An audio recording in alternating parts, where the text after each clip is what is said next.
Welcome to Pavis kitchen. இன்னைக்கு பவிஸ் கிச்சனில் நம்ம பருப்பு வச்சு ஒரு பக்குவா செய்வோம். இது ஆந்திரா ஸ்டைல், ஆந்திரா ஸ்பெஷல்னு கூட சொல்லலாம். ஆந்திரா ஸ்டைலில் செய்வோம். அதுக்கு நான் அரை கப் பருப்பை எடுத்து கழுவிட்டு 1/4 ஸ்பூன் மஞ்சத்தூளும் கொஞ்சோண்டு ஒரு 1/4 ஸ்பூன் பெருங்காயத்தூளும் சேர்த்து இப்போ வேக வைக்கப்போம்.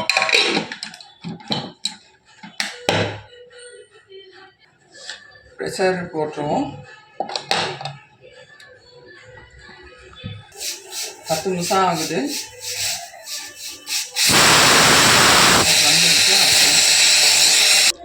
பாருங்க, நல்லா வெந்துருச்சு. இதோட 2 பெரிய தக்காளியை எடுத்து ஒரு சேர்ப்போம்.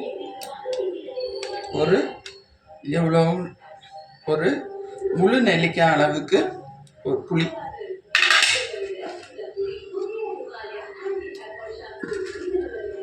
இதை சேர்த்து இது கூட உப்பு 1/2 ஸ்பூன் கல் உப்பு சேர்த்துருக்கேன். நார்மல் டேபிள் சால்ட் கூட நீங்கள் சேர்த்துக்கலாம்.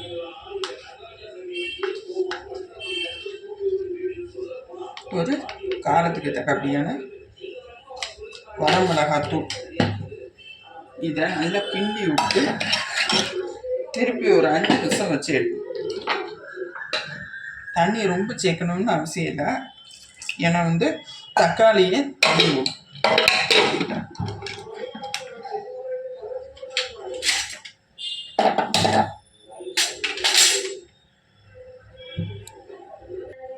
நல்லா வெந்திருக்கு. இப்போ ஸ்மேட்சரை வச்சு நல்லா இது பண்ணிடுவோம்.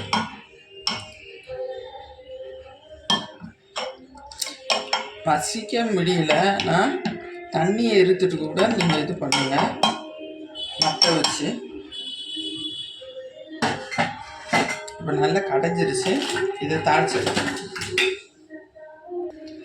இப்போ பேன் சூடாயிடுச்சு. ஒரு 6 ஸ்பூன் நல்லெண்ணெய் சேர்த்துக்கலாம். இதை நல்லெண்ணெயில் தாளிச்சிங்கன்னா டேஸ்ட்டு சூப்பராக இருக்கும். இப்போ எண்ணெய் காஞ்சிருச்சு. கடுகு போட்டுரும். கடுகு வெடிச்சிருச்சு. இப்போ நம்ம வெந்தயம் கொஞ்சோண்டு போட்டுக்கலாம், டேஸ்ட் கூட்டி கொடுக்கும். அதுக்காக இப்போ வெந்தயமும் பொரிஞ்சிருச்சு. இதில் நான் 3 காஞ்ச மிளகாய் கிள்ளி வச்சுருக்கேன், அதை சேர்த்துடலாம்.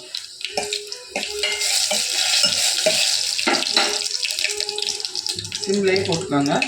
நான் ஒரு 3 பல் பூண்டை நசுக்கி வச்சுருக்கேன், அதையும் சேர்த்தேன்.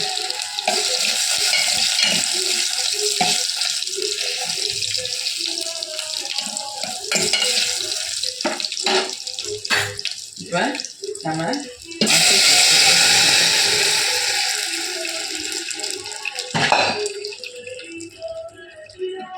இது நல்லா கொதிக்கட்டும், முன்போடு சேரணும்.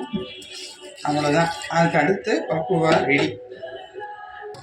பாருங்கள், இதில் கொத்தமல்லியே தூவணும். என்கிட்ட இல்லை, அதனால் நான் செய்யலை.